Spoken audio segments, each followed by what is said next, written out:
It's another beautiful day in Halflington as you arrive at your new tavern.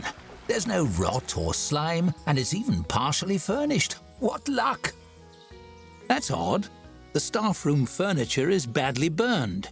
Must have been a fire. Nothing to worry about, I'm sure. You've done this bit before, of course. Setting up to open for business should be a breeze. Just follow the list.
Open for business once more. May your cozy new tavern under the hills soon be filled with cheer.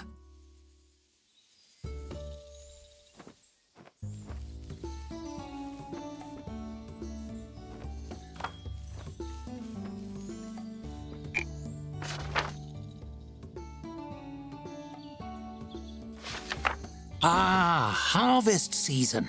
That means the annual Harvest Festival will be just around the corner. What a treat!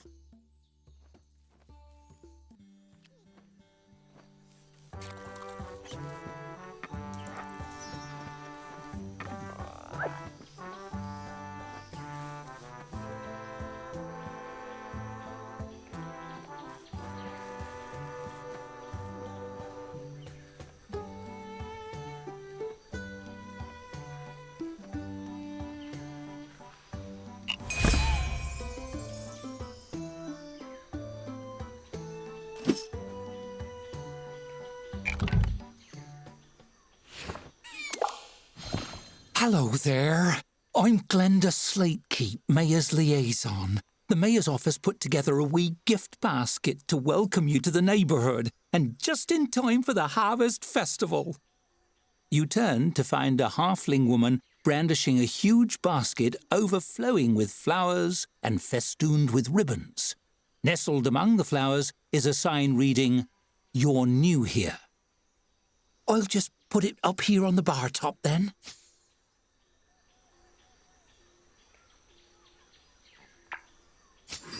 Oh, golly, it was a group effort, really. Glenda blushes and looks down, scuffing a toe on the floorboards. Well, I did sew the ribbons, and I helped the children arrange the flowers. But really, everyone did pitch in. We wanted it to be special for you. I'm so glad you like it. Well, we're just so pleased you're here. Glenda beams as she looks around the tap room. You're about to be a busy bee. Folks around here are so excited to have a place to enjoy themselves again. It was such a shame when that dreadful fire shut the old place down. Oh, yes, just a little fire. Nothing to worry yourself about. Just a run-of-the-mill fire that sprang up out of nowhere overnight and destroyed the previous owner's livelihood. These things do happen. Glenda rolls her eyes with a wry chuckle. Some folks thought it might have been arson, but it was surely just a simple accident.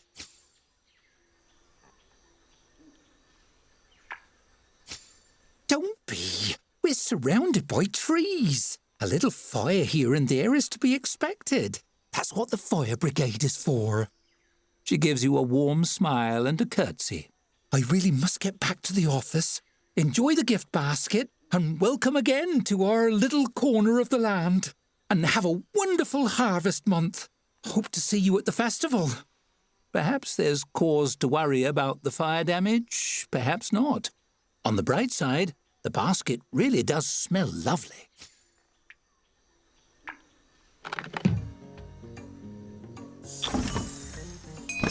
That welcome basket is so pretty. Let's pick a place to display it.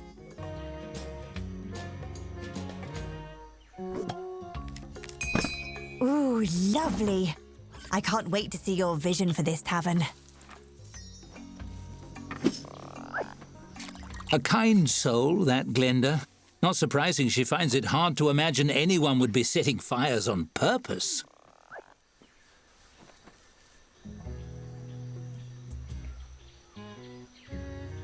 No shortage of thirsty patrons around here, it seems.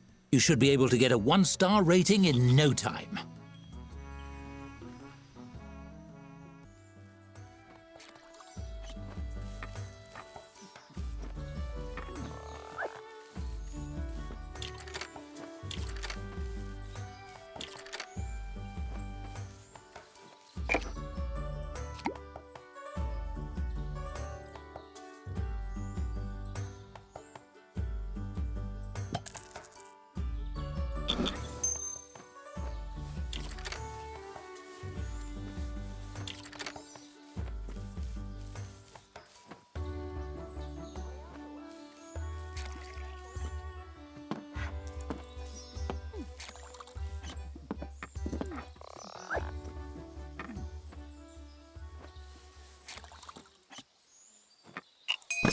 Our drinks have earned a 1-star rating. You know...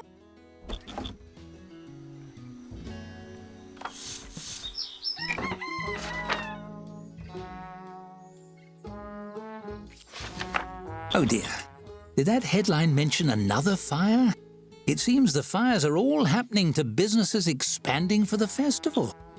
Curious.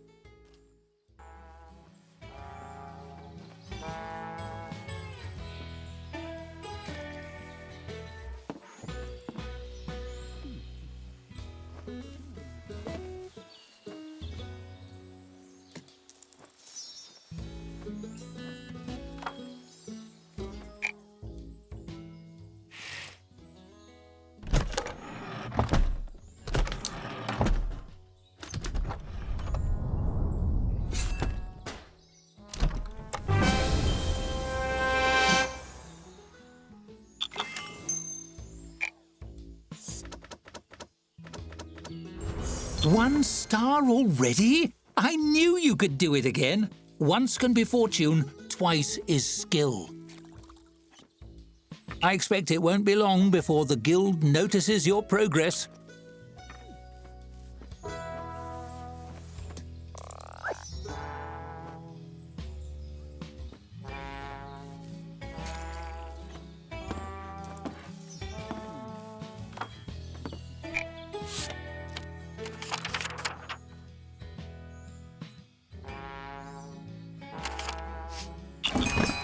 Wow! If 1-star impresses them, imagine how thrilled they'll be with our progress come festival time.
You hear distinctive footsteps, brisk and precise like a ticking clock. You turn to see Dorothy frowning at the decor. A parcel is under her arm.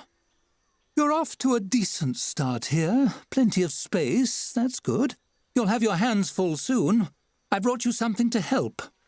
She swipes a fingertip across the countertop. Her brow furrows in distaste as she reluctantly sets the parcel down. Indeed. She taps the parcel. The guild obtained this relic from an adventurer. They dug it out of a mouldy old dungeon or nicked it off a dragon, some silly business like that. We're calling it the Patron Attraction Board, PAB for short. It runs on some sort of divination magic. If you feed it gold, it shows the future. You can use it to foresee the desires of groups of patrons before they arrive.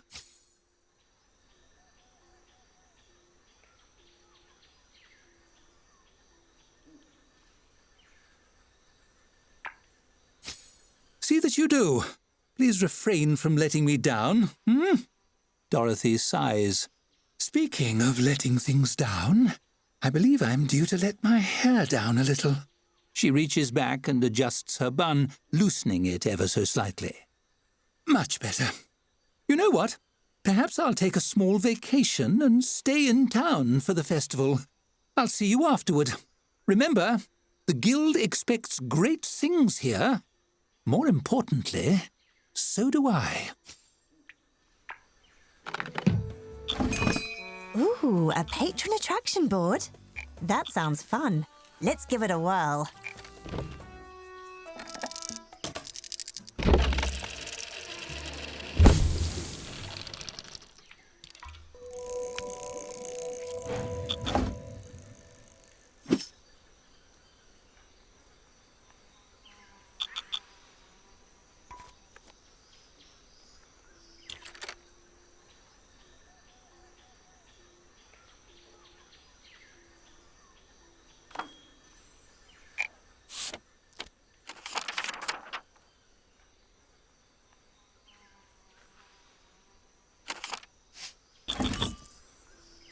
I would never have pegged Dorothy as a patron of the arts, but you'd better get that star.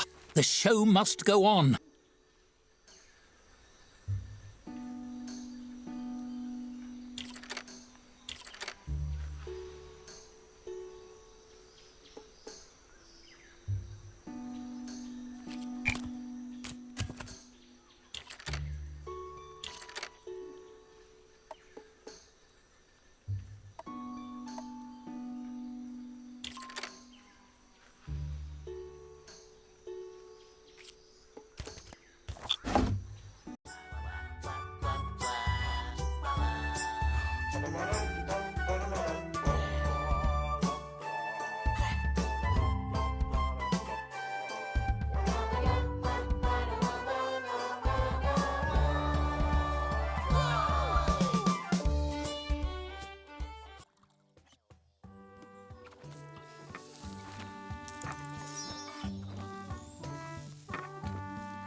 You come across Skyler scribbling on a little scroll and chuckling to herself. And so he says to me, he says, "Oh, She notices you watching and jumps, face flushing. She goes to shove the scroll in her pocket, but hesitates. Geez, boss, you startled me. But hey, I was actually hoping I could ask you a favour. See, I always dreamed of being on stage. Do you think maybe I could perform here? Oh, no, I don't. And I don't sing or nothing like that. I just like to make people laugh, and that gave me an idea. What if I just stood on a stage and told jokes? Her eyes sparkle, looking on a dream of stardom only she can see. Maybe funny stories or anecdotes even. All I'd need is a stool to sit on, maybe a glass of water in case my throat got dry. Coming right up, Skyler smooths out her little rumpled scroll and clears her throat. Why did the wizard quit his job editing insults? He had trouble with dispelling. Yeah, okay. How's this one strike you? Why don't lichens celebrate their birthdays? She points at you with both hands. They're scared of adventuring parties. Did you hear about the new barbarian apparel line? Apparently it's... She waggles her eyebrows. All the rage.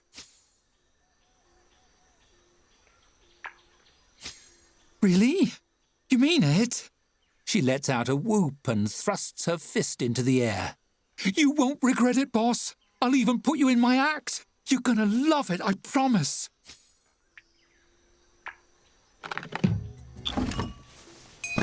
Making friends in taverns is fun. You can even make up a new version of yourself every time.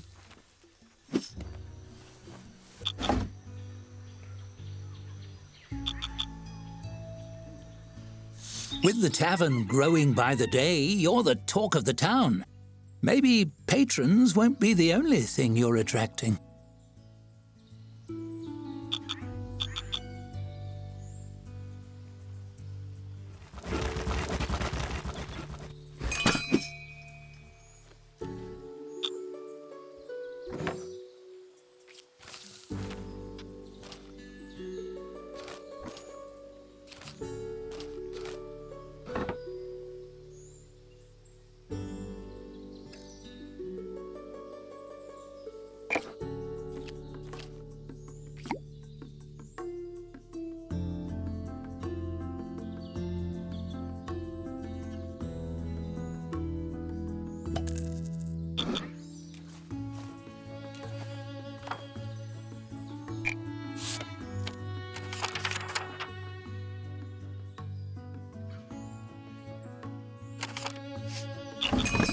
Ooh, that doesn't sound good.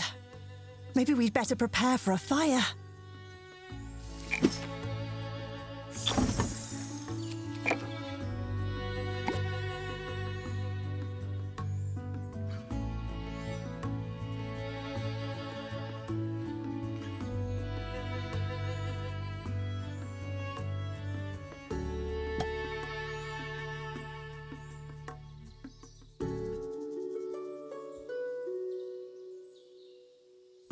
Not much else to do but keep your eyes peeled for trouble.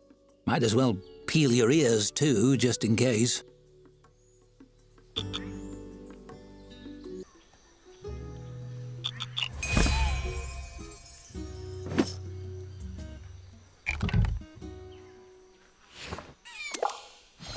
A staffer scurries up to you with a fearful expression on their face.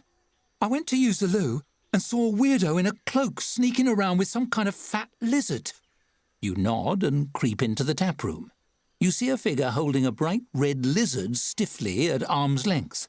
They squeeze it and it releases a gurgling squeak.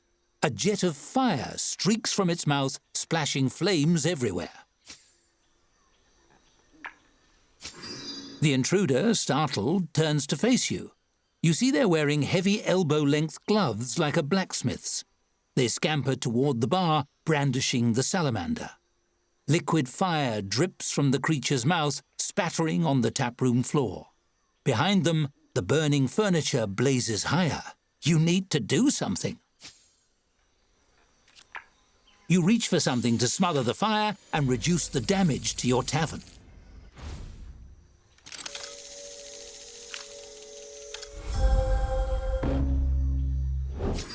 Your quick wits successfully draw your eye to a discarded apron. You use it to smother some nearby spot fires, but your efforts are interrupted by the bubbling belch of the salamander being squeezed again. The arsonist grunts in frustration, looking at the few small fires in the tavern. They begin backing toward the front door, holding the salamander between you. You step forward, crowding them. A mop and bucket catch your eye. The arsonist notices your glance and snorts. You think a bucket will help? A wooden bucket? You're playing right into the fire's hands. You toss the mop bucket at the base of the largest fire, successfully dousing it. Exhausted, you drop the bucket to the ground. The arsonist and their pet are nearly out of the door, and as you step forward, they turn and run into the night. It doesn't look like they'll be giving you any more trouble. You turn and look around the tap room and see the flicker of a small fire or two. It could have been a lot worse. We need to get this fire under control. Fast!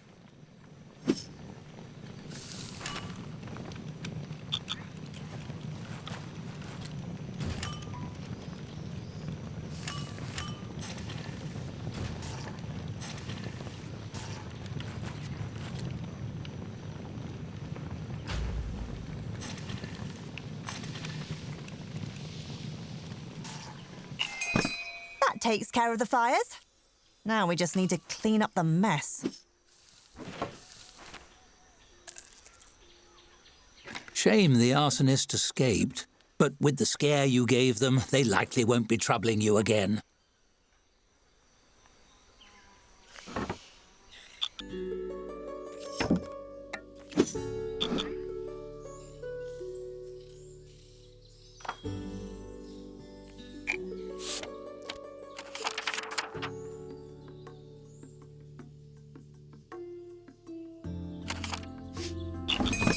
I just noticed an important event is coming up.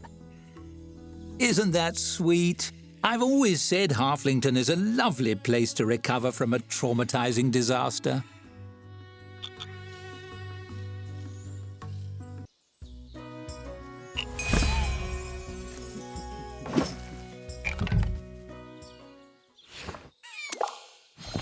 Hey, boss, that little dragon is back. It's burning things again. Some of the off-duty adventurer patrons wanted to slay it, but I think it's just a baby, so I thought maybe we could just handle it.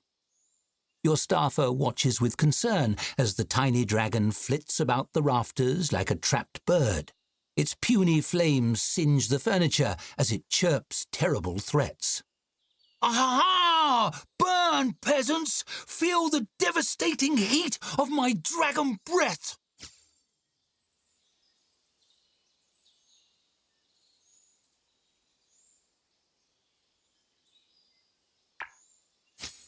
Do you think a noble dragon would listen to the command of a mere town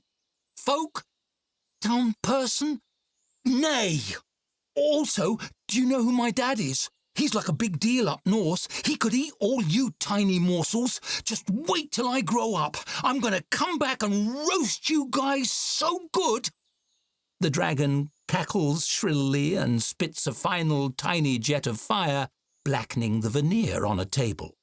Not for real, but like a really good pretend, okay? It wings out the door.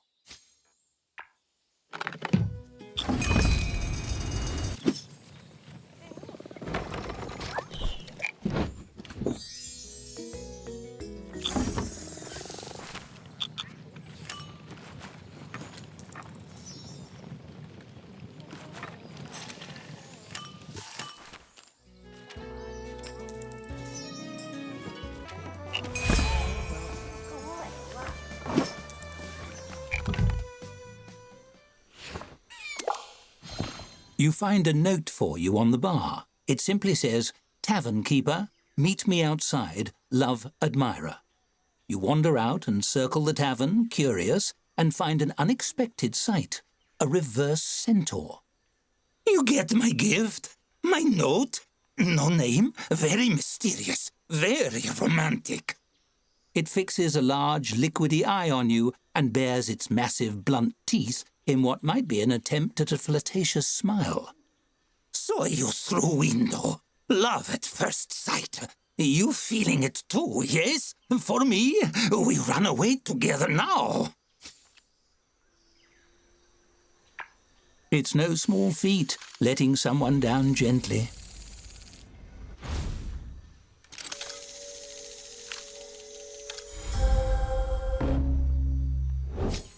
You manage it with a combination of soothing gestures and a clear passion for the tavern. The reverse centaur nods. I understand. It's rarity to find a true calling, not something easily tossed aside. I thought maybe, since I saw you restocking Sugar Cube, our passions were same things. I see I was mistaken. Thanks for the time.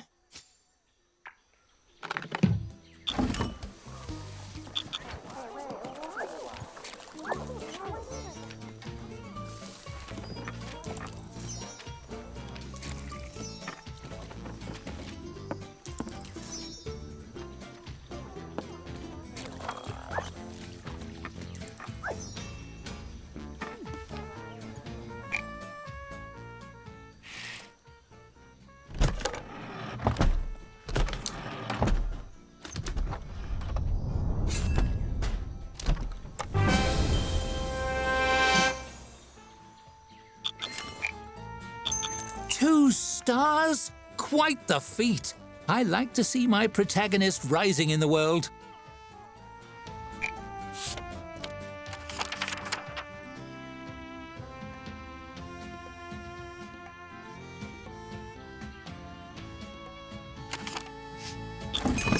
There's an upcoming event that we should keep an eye on. At last you're able to build a stage, home of song and story, without which any tavern is sorely lacking.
During a lull, Skyler climbs onto the stage. Hey folks, I'm Skyler Dewbender. I just got in from serving you drinks, and boy are my arms tired, because wow, those mugs are heavy. Someone shifts in their seat, another coughs. So, what's the deal with travel rations? Why are we rationing those? Like, who's looking at a big pile of hard bread and thinking, I'm eating all of this at once, you know? You chuckle and applaud a little, breaking the silence.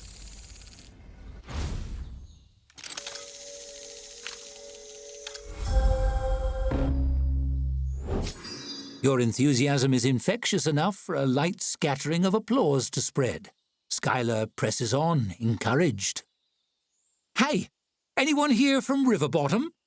Skyler looks hopefully around at her audience. A couple of hands raise. I know you've spent time in Riverbottom, boss. I hear the quicksand down there is awful, right? The more you struggle, the worse it gets. You just flail desperately. This This feels a little like that.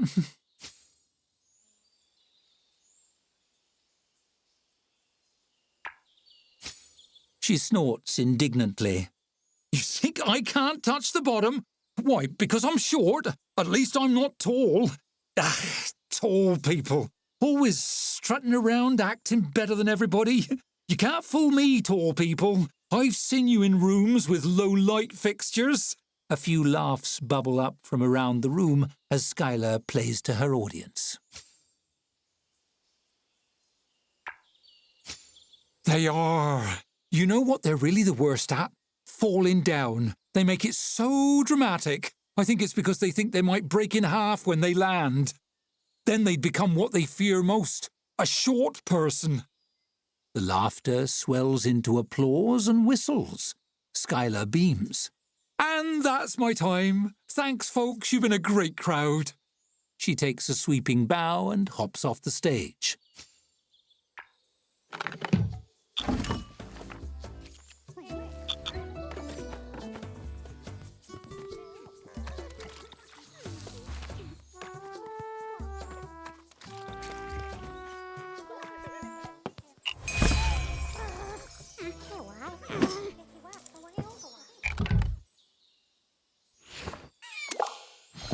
An elderly woman enters the tavern carrying a loaf of bread. She waves it at you with a twinkle in her eye. Bought this bread here. It's a decent local loaf, no mistake, but it got me thinking that you might be interested in my old oven. Bread is so much lovelier when you bake it yourself, after all. You hear a sharp whistle and a team of sweating movers heave a huge stone bread oven through the front door. They nod amiably as they shuffle slowly past with it.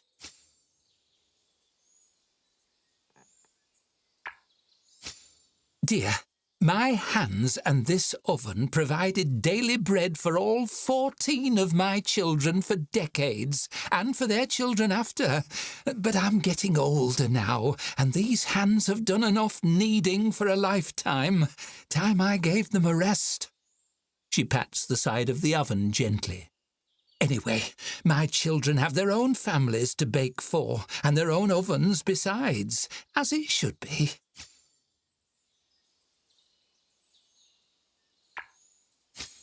Oh, it does. It does indeed. I remember one year we asked one of my grandsons what he wanted as a gift for the holiday. He knew right away what he wanted. A loaf from the oven, all his own. She chuckles. I can still remember him tottering back home with a satchel as big as himself over his shoulder, stuffed with bread enough to feed 14, a fist of butter the size of his head, and a smile wide as the horizon. He feasted for days. Bless. Oh, what a fine life it's been. Good. I knew you were a dear. With you baking in it, this old oven will still be feeding families just the way it always fed mine. It will have a purpose again. The woman places an affectionate hand on your cheek, patting it twice. That'll do my heart good.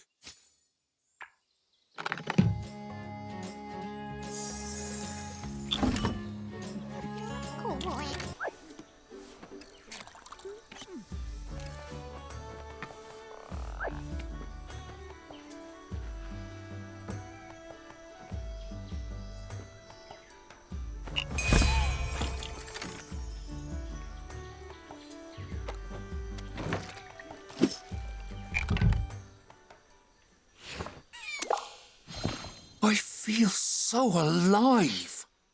Ever since her performance, Skyler has had a huge smile on her face.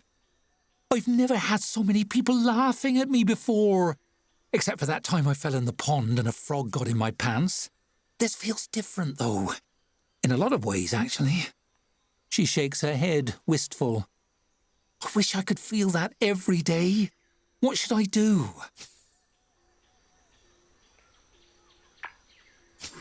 You mean to take my act on the road? Go to different cities? The whole shebang? Her eyes glitter, but she looks conflicted. But don't you need me around here? I don't want to leave you in the lurch, boss.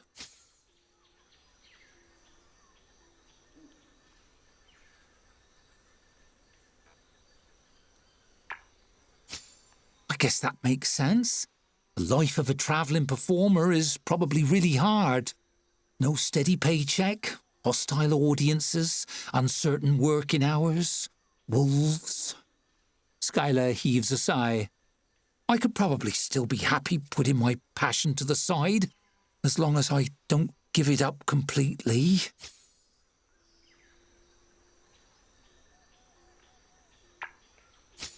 Smart, boss. Thanks for the safety net. I'll take it slow and stay here for now. But one day, my name is going to be on the marquee of the biggest theatres in Merriman. She stares out the window with a dreamy smile. One day.